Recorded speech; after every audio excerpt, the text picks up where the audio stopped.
A dark and mysterious figure glides its way through a rooftop Hollywood party. It seemed to be almost floating through the crowd, like a vampire.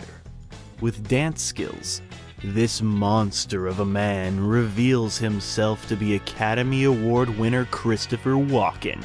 And he was just walking up to Mel Gibson at this particular party.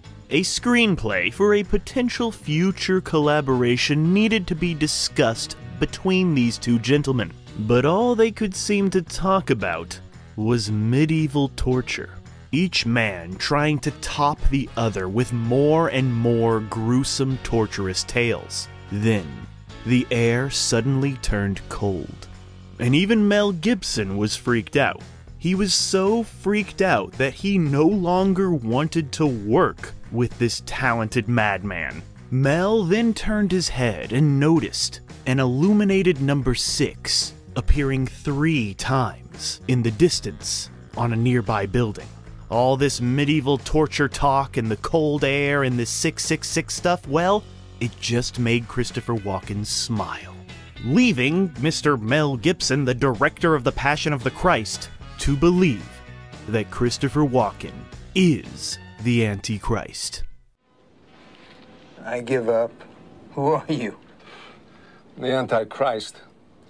Or maybe it was just a weird and creepy misunderstanding, and Mel Gibson and Christopher Walken are just joking around. Either way, it's still an interesting thought. But what made Mel Gibson think these things about Mr. Christopher Walken? Was it his creepy, soul-penetrating stare? Or was Christopher Walken just being hilarious and messing with Mel?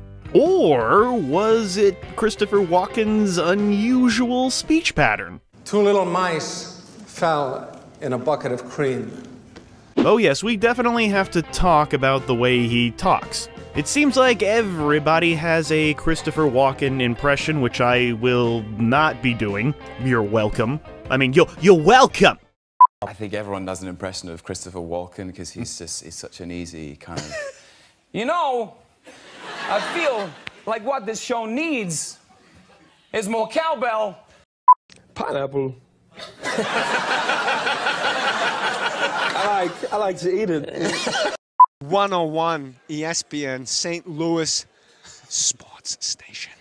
And although Christopher Walken has given many chilling, wrenching, memorable performances, he might be best known to most moviegoers as the freaky guy with a strange speech pattern, who emphasizes random words alongside unpredictable pauses, which can result in pure terror or pure comedy.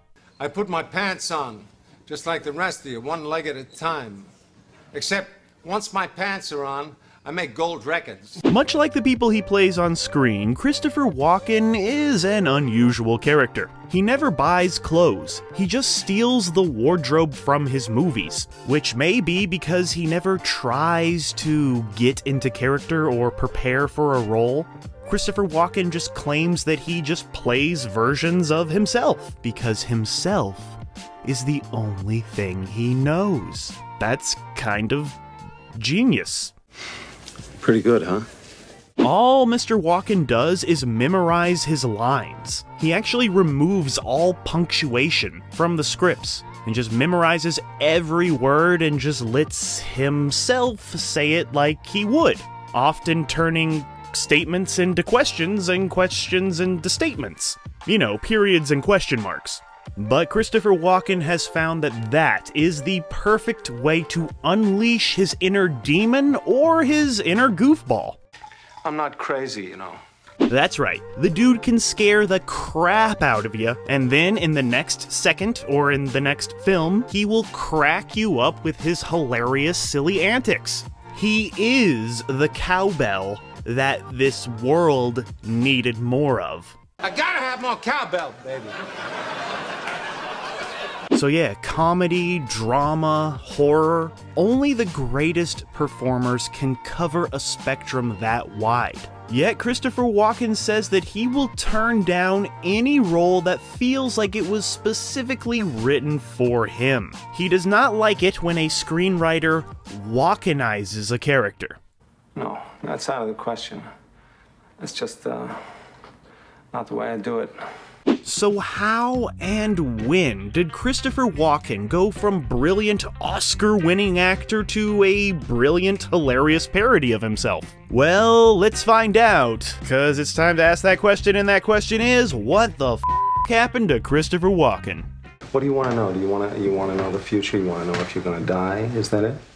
But to truly understand what the f*** happened to Christopher Walken, we must begin at the beginning, and the beginning began when he was born on his birthday, 1943, New York City. Birth name, Ronald Walken. And apparently, his trademark voice came from his parents. Christopher Walken claims that he pauses and emphasizes so much because his immigrant parents had to speak in a similar calculated way because they were searching in their minds and trying to find the right word because English was their second language. So Christopher Walken did grow up in a house full of people doing Christopher Walken impressions. Just like that Saturday Night Live skit. It's my brother John's wedding 15 years ago. That wedding was so nuts. Later, sometime after working as a lion tamer, that's right, Christopher Walken was a lion tamer. Get this lion. He's the king of the jungle. Huge mane out there.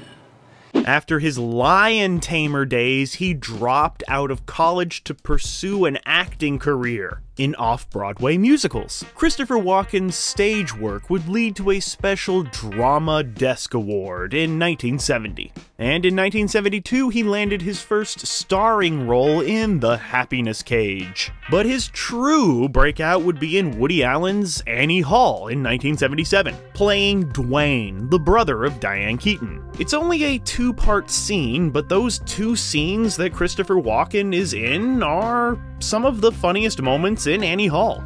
And it was around this time that Christopher Walken was being considered for Han Solo. As you know, Christopher Walken did not become Han Solo, but I'm sure he would have done something interesting with it. After a small role in the really effective film The Sentinel, which was capitalizing on the decade's satanic cinema boom, and then Mr. Walken would show that he is a master at the deranged and the dramatic when Christopher Walken was cast in The Deer Hunter from master filmmaker Michael Cimino. Christopher Walken portrays a character who goes through a physical and emotional monsoon. From blue-collar steel mill worker to Vietnam soldier to psychologically damaged zombie, basically.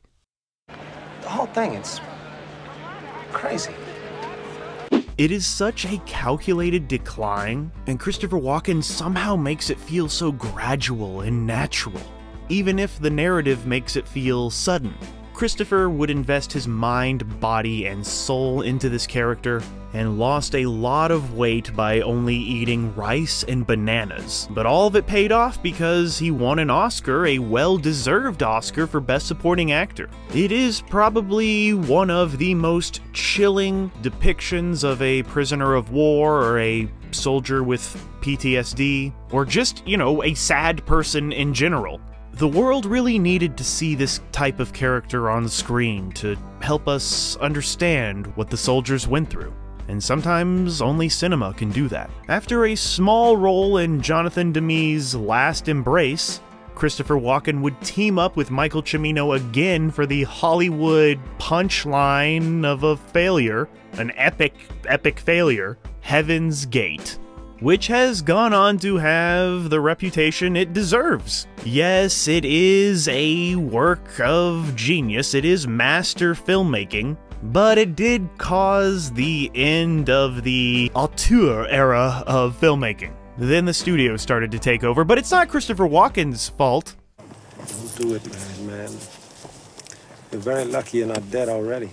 That same year, Christopher Walken would go to war again, this time in Africa, for the film The Dogs of War. Just when Christopher Walken seemed to be settling into a mode, he would surprise everybody with 1981's Pennies from Heaven, finally putting his dance skills that he learned in his youth to work, delivering a defining and surprising moment in his career. The dude could dance, and it's actually an overall charming performance. 1983 brought two interesting movies. One was David Cronenberg's The Dead Zone, playing a schoolteacher who develops psychic abilities, and with this wonderfully demented and hypnotic turn, he helped secure his place as one of the most essential offbeat actors out there. You need somebody to do some weird stuff but still make it believable and have some emotion and drama behind it? Well, you just call Christopher Walken. Your daughter's screaming. The house is burning. Your daughter's in the house. Also, that year there would be Brainstorm, a posthumous film featuring Natalie Wood. So I guess now would be a good time to talk about the Natalie Wood story and Christopher Walken's connection to the night she mysteriously died. In 1981, legendary actress Natalie Wood disappeared while on a boat trip with her then husband Robert Wagner and Christopher Walken. Tragically, Natalie would soon be found dead as a result of quote-unquote drowning. As the lore goes, Wagner and Walken had an argument about an alleged affair between Wood and Walken. During the spat, the domestic dispute is allegedly when Natalie Wood went missing. Christopher Walken was never an official suspect. Walken has denied any knowledge, saying that he does not know what happened. Quote, "She slipped and fell in the water. I was in bed then. It was a terrible thing." End quote. Whether or not Walken knows anything more about the death of Natalie Wood is one of Hollywood's greatest mysteries, and the case remains open to this very day. And did his connection to this tragedy affect his career in any way? Well, no, not really. I don't think so. For me, it doesn't matter. See, I think it's you who's sweating this. In the following years, he would play two of his greatest characters. Yet they were bad guys, antagonists as you would call them. In 1985, Christopher Walken would get the opportunity to take on the coveted spot in movie history as a Bond villain. This time in the film A View to a Kill. As Nazi byproduct Max Zorin, Walken doesn't play the standard supervillain, but rather he showed what he could do with villainous roles. Take potentially one-dimensional threats and create fully realized antagonists, characters with layers and motivations, which would bring legitimate presence to the screen, which a Bond villain needs to play if it's going up against, James Bond, and these types of villains help drive the plot, which Christopher Walken did exactly just that. Mission accomplished, Bond villain. I told you not to disturb us. But it's very important. But unfortunately, even though Christopher Walken did a really great job, this Bond movie is a bottom-tier Bond. But Christopher Walken makes for one of the franchise's most memorable villains. 1986 brought on the film At Close Range, where Christopher Walken plays a career criminal, at odds with his son and anyone else in his way. Going toe-to-toe with actor Sean Penn, Walken gives a truly evil performance here.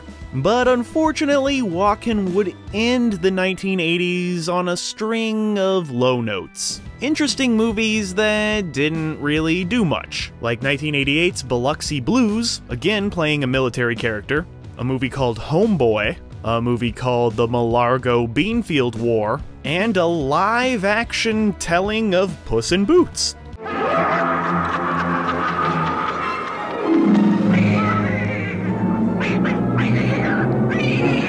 But in 1989, he did a film that had a lot of potential. Communion, which is based on a true alien abduction story. And yes, this movie gets a little out of control, but it's all based on real things that actually happen, so it's okay to get out of control, because it's all real and true, right? I have no idea. I have no idea. But look at all this wacky stuff going on here. The only human being you can place in the middle of all of this nonsense is Christopher Walken, who might very well be an extraterrestrial anyway. But unfortunately, Communion ended up being a dud. I'm talking to you like you were real. Go to hell. Walken would walk into the 1990s similar to how he started his career, working with really influential, genre-defining directors, like Paul Schrader's The Comfort of Strangers, and he would headline Abel Ferrara's King of New York. And this right here, it was Walken's most riveting, most intimidating performance that we had seen in a while. He frickin' owns this film. He is the King of New York. King of the movie, The King of New York. It is one of his most despicable characters. Walken makes no attempt to make us like him or even sympathize at all. I must have been away too long because my feelings are dead. I feel no remorse. This is who the character is. There's nothing you can do about it. But it wasn't all drama and chilling performances in 1990, as this was the first year he hosted Saturday Night Live, SNL. And Christopher Walken made one of the greatest SNL host debuts ever, introducing viewers to The Continental, a first-person skit. It's so original and fresh, and he's frickin' perfect in it. It is a role that he would reprise multiple times, which is a very rare feat for a host to have a reoccurring character. A decade later, Christopher Walken would do what could easily be considered one of the most memorable SNL sketches ever of all time, when he brought the world just what we needed: more cowbell. I got a fever, and the only prescription is more cowbell. It is undoubtedly the finest straight performance ever given. He never breaks character. Not for one moment, not for 1 second, and that cannot be said about everybody in this scene. Yes, somehow, through his demeanor and his verbalisms that made him basically a parody of himself, he was able to take that parody of himself and use it in a genius, genuine way that made him stand out amongst all the funny people who have ever appeared on this gosh darn comedy show, proving himself to be the most prolific of actors who could always provide engaging performances in a range of movies. For some reason, Christopher Walken was pushed into the direct-to-video market for a bit, like in 1991's All-American Murder, and a movie called McBain, which he played another Vietnam vet. There was also the oddball dramedy Mistress in 1992. So just as we thought that the 90s weren't gonna have anything to do with Christopher Walken, he gained a whole new fan base and threw himself into the pop culture juggernaut that was the Batman franchise, with Batman Returns playing Max Schreck, a scheming industrialist who's up to no good. Nothing surprises me, Chip. Except your late mother. And it was really awesome to see Christopher Walken thrown into this Batman movie surrounded by a bat and a penguin and a cat. It was good. He was good in this movie. The next year, Christopher Walken would play yet another sick son of a biatch in Tony Scott's True Romance, spitting out words written by Quentin Tarantino. Some of the best, some of the most politically incorrect words ever thrown out of a character's mouth. But you know what? These characters are not good people, so they're not gonna say good things. Not only is this the most memorable scene in True Romance, it is one of the most memorable scenes to come out of the 1990s, or other decades too. And it's just a simple scene, it's just a few guys acting. It's a little game of show and tell. You don't want to show me nothing, but you tell me everything. On paper, his True Romance character isn't a stretch. He's a gangster with a short fuse. But of course, his iconic eggplant scene is delivered with such calculated patience that, yeah, like I said, it makes it one of the most classic of 1990s crime movies, or of crime movies in general. And while he was doing all that, he also gave a pretty funny performance in Wayne's World 2. You want me to say what? Like, I don't get it. Is that it?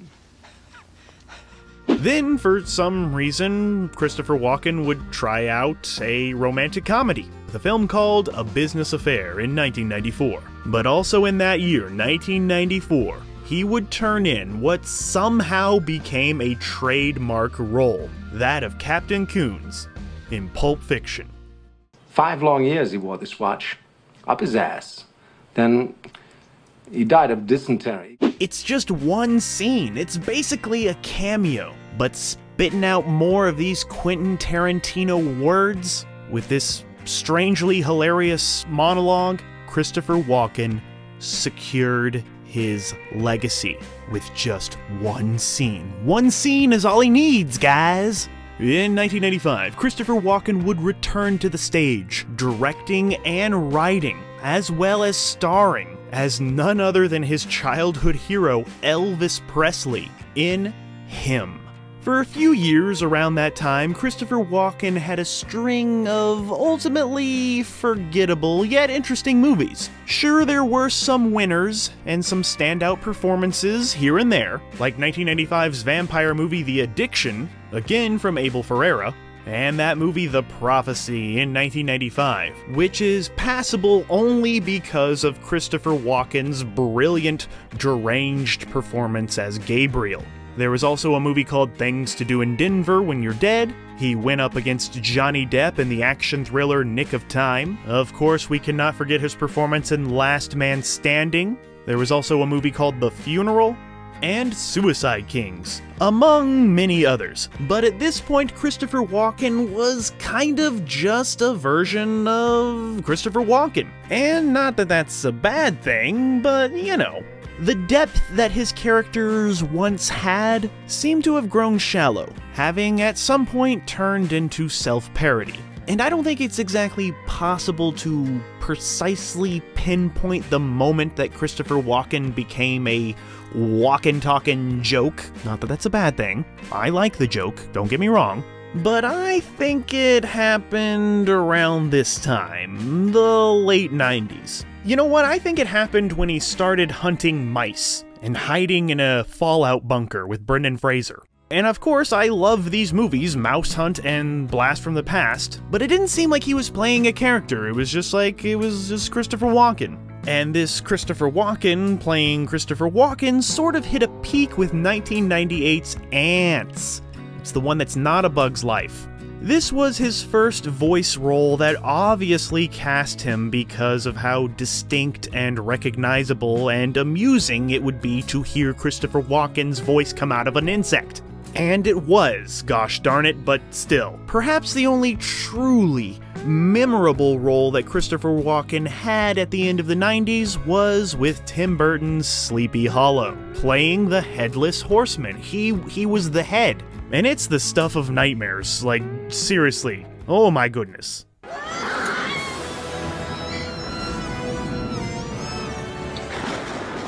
Although his performance was greatly aided by those special effects and that makeup, it is a highlight reel turn. Watch Sleepy Hollow and you'll probably agree with Mel Gibson. On that part, not on other things Mel Gibson says. Then came the new Millennium, and Christopher Walken seemed to step up his game a bit. Started being a little more prolific, and became a mainstay in every genre of movie you could imagine. It was at this time that he went back to the Prophecy franchise with the third movie, and he further showed his love for the stage. in the Tony-winning The Dead and The Seagull, while also appearing in a Macbeth adaptation, Scotland, PA. Really, that entire decade had been a more extreme version of Walken's mid to late 90s. The occasional flicker of a brilliant performance, and a lot of cash-ins. It seemed that everyone was well aware that audiences mostly wanted a kooky guy with a weird voice. But let's break it down. In 2001, he was in America's Sweethearts, and he was probably the best part about that movie. He then had a small role as a janitor in Joe Dirt, which kind of turned out to be the perfect role for him. You're talking to me all wrong. It's the wrong tone. You do it again, I'll stab you in the face with a soldering iron. But before we go any further, we have to rewind, because it was at this point that Christopher Walken gained yet another dimension of fans, starring in Fatboy Slim's Weapon of Choice music video. And this was not Christopher Walken's first video. He was in Madonna's Bad Girl and Skid Row's Breaking Down, but this music video right here was revolutionary. It was directed by legendary visionary Spike Jonze, and the video showcases Christopher Walken's history of dance. And as surprising as it may be, he yet again was keeping audiences on their toes. This music video is beautiful, it's like a dream. It's just a guy dancing alone in like a hotel or something.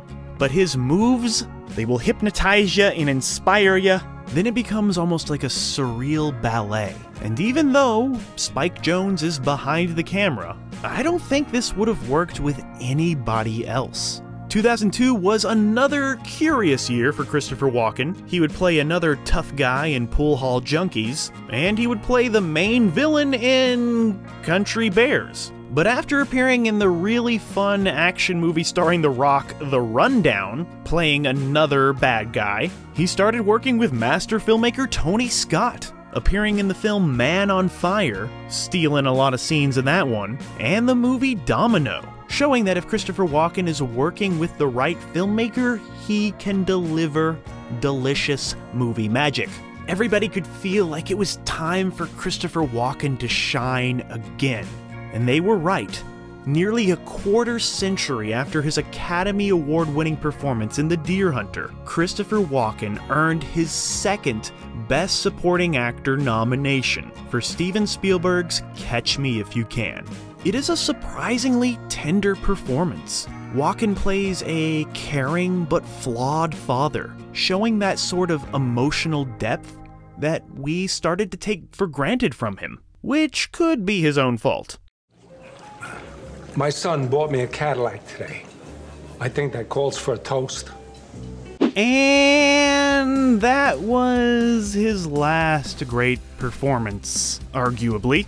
There are good ones, sure, but you're watching them for the amusement of Christopher Walken, doing his Christopher Walken thing. But he has further proven that even his over-the-top zany performances benefit most from strong dialogue and something interesting to chew on. The finest examples would be when he did the gangster thing again in the 2011 film Kill the Irishman, then again in 2012's Seven Psychopaths, playing off of one of the best scripts of his career, with dialogue by Martin McDonagh. And we cannot forget 2016's The Jungle Book, where he would play King Louie, the Gigantopithecus. I would also like to mention one of Christopher Walken's most finest silly goofy characters, where he gets to sing and dance and be silly and goofy, while also being a caring father and husband. In 2017's Hairspray, tangoing with a fat suit,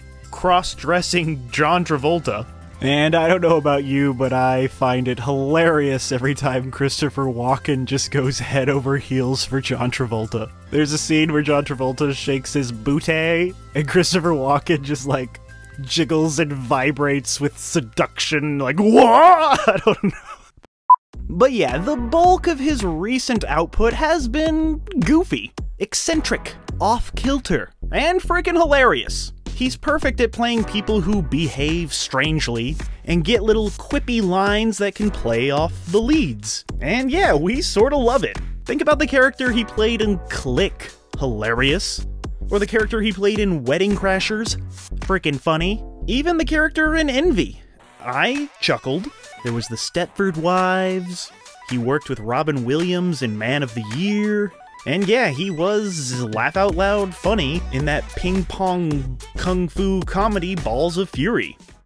Do you have any idea how hard it is to get a panda? These days, really hard. Then he decided to go on live TV for some reason and be Captain Hook in the Peter Pan musical that's live, Peter Pan Live, in 2014. And it was good to see Christopher Walken back to his musical roots, I think. But the funny Christopher Walken shtick didn't work every time, but we will not blame him for movies like 9 Lives, Kangaroo Jack, or even Geely. That's right, Christopher Walken was in Geely. But as of late, Christopher Walken has actually given a delicate and relatable performance on Apple TV's Severance, certainly giving him more to do than his last TV outing, The Outlaws. Most people only think of O&D when new handbook totes come in. Well, I love those too. But what's not to respect about Christopher Walken? Big or small screen, emotionally devoted performance, or cheap cash-in. He is one of the most authentic faces, voices, and personalities in the entertainment industry. So what if he'll never give us another Deer Hunter, or even a Catch Me If You Can caliber turn? Do we really need one? He's done enough, he's done plenty. And so what if he's become an over-the-top caricature of himself? At least he scored a new following. And you know what? The old one never really left either. We've always been fans of Christopher Walken, whether he's been wacky, goofy, or terrifying. And you know what? Sometimes the best thing you can be is a parody of yourself. So nobody should give a f about what the f happened to Christopher Walken, because he's doing just fine. There's nothing to worry about. I'm taking care of myself. It's about time.